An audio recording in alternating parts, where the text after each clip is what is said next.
Rob, I also come from the world of pro wrestling. I spent a lot of time working in pro wrestling, and of course, every pro wrestling fan knows Princess Bride because of Andre the Giant. Right, right. Yeah, How was it to work with Andre? Oh, he was great. I mean, the guy was, the classic gentle giant. I mean, he really was that. I mean, he was the sweetest man, and he was so smart. I mean, really smart guy. He told us stories about when in this town that he was from in France that he used to go to school. That Samuel Beckett would walk him to school. I mean, so these are the kind of influences he had. But he was an amazing guy. And one story, he also could drink pretty good. He was, Yes. he liked to drink once in a while. And one day he comes to work, and I said, Andre, what'd you do last night? He says, oh, I went to the bar, had a couple of drinks. I said, well, what do you drink? He says, I had about 6 bottles of wine, 3 bottles of cognac. I said, Jesus. I said, you must have been drunk. He said, no, I don't get drunk. A little tipsy, but not drunk.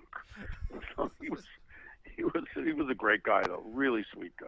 I mean, yeah, that's what everybody says. The drinking stories are legendary, where he would just throw back 100 beers in one sitting and be able to walk out with no problem.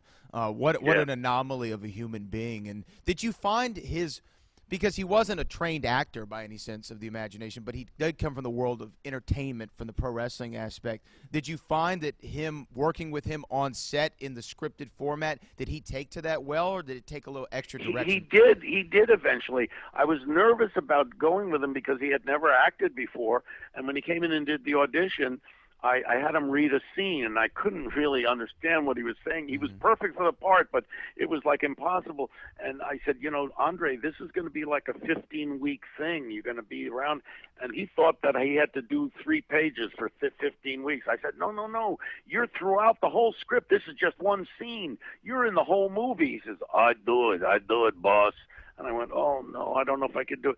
So what I did is I taped his entire performance. I put it on a cassette, and I sent it to him, and he listened to it over and over and over again. By the time he got to the set, he had it down. He had it nailed, and he was so good, because I thought, I'm going to have to loop everything. I'm going to have to replace his dialogue, but he was I didn't have to change a line, and he was perfect.